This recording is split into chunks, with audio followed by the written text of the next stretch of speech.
Well, today is December 27th, 2020, Sunday evening, and it's not the prettiest time of year for your plants, but I was just going to do a quick run through on a few things, especially my little fig orchard I've got started here. And this first one here is my one of my brown turkey figs, and I've got it sitting in here, and I'm gonna be putting it into this tire like I've got some of my other ones. I had it potted up with other plans, but that's what's going to happen to it. It's going to get put right there, and that'll be its home.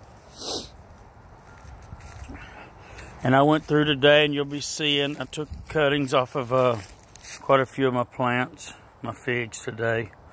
They finally lost all their leaves, and they're pretty much dormant, although like you just seen on this one, you know, you're going to see the tips that are just waiting for spring.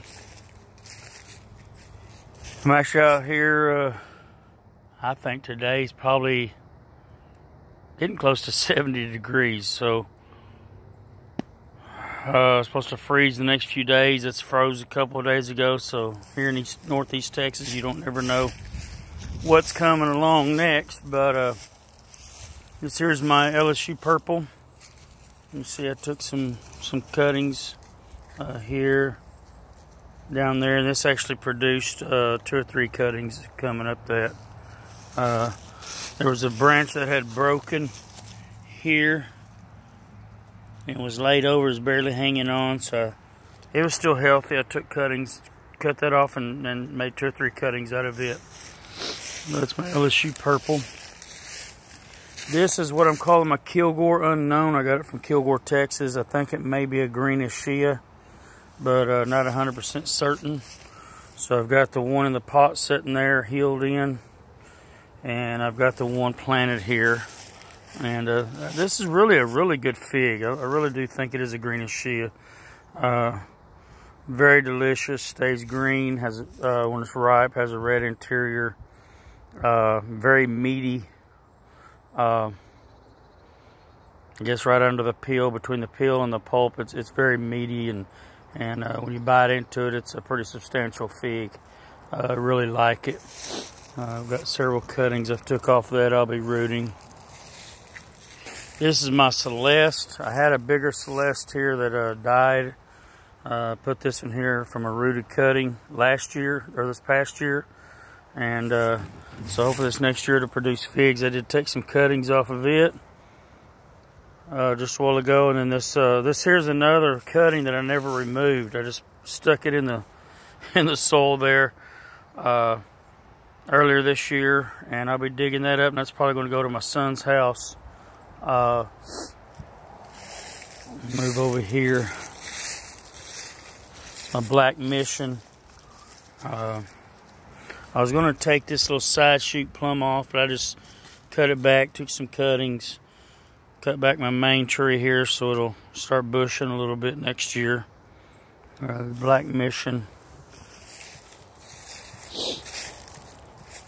This one here got a bunch of spearmint growing around it. This is my Cadota, and again it was just a straight up stick growing straight up. I like to keep mine kind of low and bushy. And so it's 3+, probably 3.5 feet tall still, although I got 2 or 3, 4 cuttings out of it. It was very tall, straight up stalk.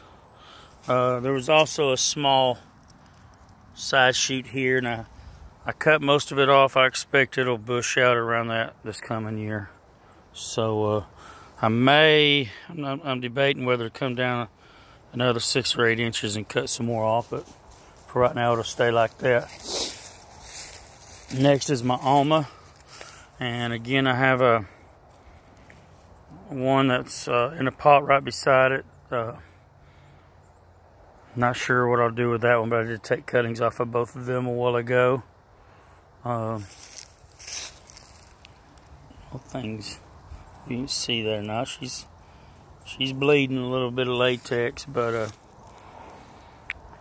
so yeah, that one there is healed in. And actually the roots are coming out of the pot down there into the soil. I'll have to dig that up sometime between now and full-blown spring and move it. But I believe, look here. Let's see if we can focus. I've got the double.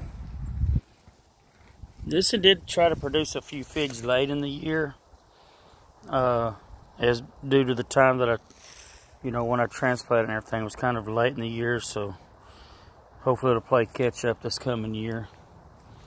And here we have my Smith. Now I didn't take any cuttings. This is my only tree. I may come in and take one cutting off the top of this so that it'll bush out next year a little bit more, and maybe I can get a, but that's my only Smith there. Haven't decided whether to actually tip that and take a cutting off of it or not. This is my blackjack. Now I had one coming up here, and it was up here a couple feet tall, and it crossed with this in here real tight. So I cut it off, made some cuttings, and actually lowered each side a little bit, made cuttings. That's my little blackjack fig. And I've got another one of these in a pot inside my little greenhouse over here. So if this one doesn't make it through the winter, I'll have that one. Now this is my Texas Everbearing. My poor little, I've got another one of these in the pot also. But she's pretty small. And I hope she makes it through the winter. But we'll see. They're pretty tough. She may come back late, but if she dies back and the roots stay alive, I believe it'll come back. From up here, you can't really even see. That's my little Texas Everbearing. What I did is on this and the next fig, had planted some flowers around it for my granddaughter. They were zinnias, and they got up 4+ foot tall, and they just choked the daylight out of this thing. And I wish I wouldn't have done it now, but it is what it is. This is my Violette, whatever, de Bordeaux. And it's the other one that got choked out. You still see remnants of some of the flowers here. Anything starts coming up next year here, I'll be pulling out. But I do have more of this in the greenhouse also. But this had actually died back. This was planted last year. And it died back this past winter and came back later on in the year, shot up. And so that's why it's looking like this. And didn't get much growth with all the flowers planted around it. So, lesson learned. They don't like their roots crowded by other stuff, and they don't like to be choked off from their sunlight. So let's go in here real quick to the greenhouse. What's going to be the greenhouse? It's a work in progress. It still gets a little chilly in here, but it's semi-protected. But I've got several LSU gourds right here.